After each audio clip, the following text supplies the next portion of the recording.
let's talk about some workload types.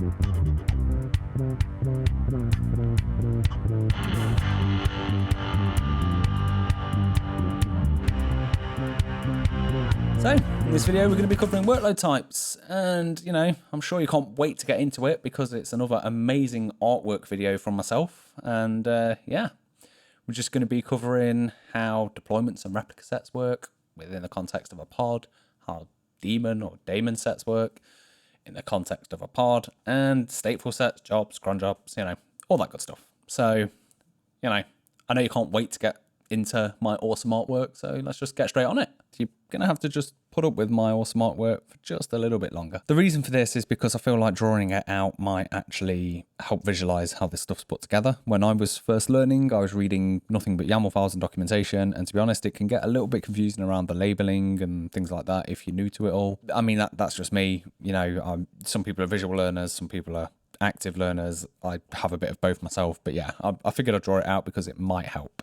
So there's going to be no deployments in this episode. Oh, brother, this guy stinks! The next episode will actually go on to putting all of this into action, so if you want to wait for that one, by all means do. But for those of you that do learn from visual, then hopefully this will help. So, in Kubernetes, there is the pod. The pod is basically a wrapper around containers. So this one here has 4 containers. It's a pod, and I've not given it a name because it doesn't really matter what the name is, but let's just call it the Nginx pod. And it has a label, and that label is app. And app is equal to Nginx. It's just a key value label, and that's it. There's nothing else going on. Now, this pod is pretty useless because, I mean, I've said it's got 4 containers, but it's just an Nginx pod. So actually, imagine it's got 1 inside, and then, I don't know, the 3 other ones or whatever. But yeah, the point is, it's on its own, it's useless pretty much. It can't really do anything. It can respond to requests and things like that, but it can't scale, can't recover if I delete it. If I deleted that, it'd just be gone. And, they're pretty useless on their own other than for a one-shot run. Now, they do have use cases. They're pretty minimal. One example would be for troubleshooting. So if you have a problem with the DNS in the cluster, you can spin up a pod and start doing some DNS queries, and that's pretty useful. You can do quick troubleshooting and hopefully get a result. But even the Kubernetes documentation will say if you're deploying a pod, just stick a replica set around it, because if you accidentally delete that pod, the replica set will bring it back. So like I say, they're pretty useless on their own. Not completely useless, but pretty useless. So how do we make them useful? Well, as I said a second ago, there's something called a replica set. A replica set is sort of like a wrapper around a pod. It's not a wrapper around a pod, but it manages pods. So to get them to scale, be recoverable and more, we deploy a replica set. And then if the pod dies, the replica set will recover them.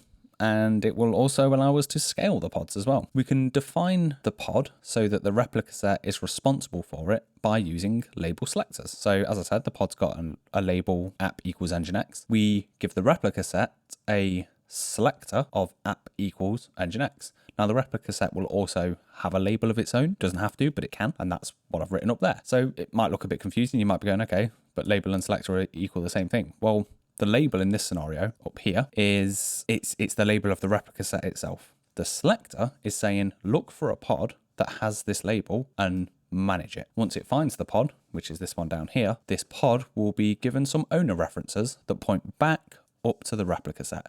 So the pod knows who manages it, and the replica set knows who it manages. That's basically it. However, if you want to roll out a new version of the app in a rolling update style, for example, so let's say you've got 3 replicas on here. So let's just say, you've got replica set to have 3 replicas of this pod. Then you want to do an update. You can't just have it replace one pod at a time. What you'd have to do is you'd have to build another replica set out, define the pod, the new version of the pod within it. So for example, let's say you've running V1 of the app in here and you define a new replica set that's got V2 of the app. Then you'd have to manually scale down this replica set by 1 and scale up the next replica set by 1, and then do that for each pod in the replica set. That's actually kind of how it used to work. But then deployments came along. Now deployments, they're kind of like a wrapper around replica sets. For the record, none of these are wrappers around anything. What they actually do is they reference each other. I've just drawn it like this to give you an idea of how they reference up and down. But deployments basically allow us to have rolling updates, rollbacks, and much more. They create replica sets for doing all the good stuff around scaling pods and use them to interact with pods. But because they support things like rolling upgrades and downgrades, it makes it much smoother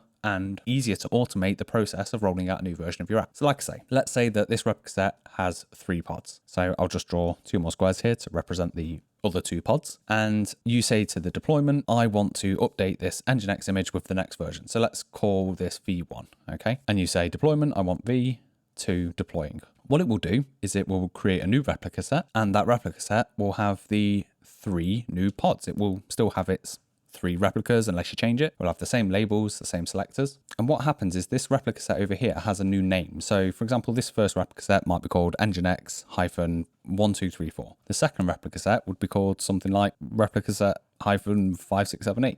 That's not what it would happen, but let's just use that as the example here. The names are randomly generated. It's based on the deployment name. And what it does is it starts rolling these upgrades. So you can set an upgrade strategy and say, I want 25% available or something like that. But if you say, you know, I want a third of my pods to be available at any one time, what it will actually do is it will start bringing these 2 into the flow and killing out these 2. And then once these are up and running and like, yep, this is good to go, this final one will start being brought up and this one would get killed. And then by the end of it, all the traffic is actually flown over to this replica set. It doesn't, however, delete this replica set here. This one still exists because should anything go wrong with this one and requests start failing or something's wrong in the app that you've just deployed, what you can do is say, I want to go back to this replica set. So all of that gets undone. And just like that, you've got your old setup working again. And that is the beauty of deployments. The other thing that's worth noting about deployments is the replica sets will put the pods on whichever nodes it gets told to by the Kubernetes scheduler. So all pods could in theory end up on the same node, presuming there's enough space on that node for all the pods to run. You can control this to a degree by using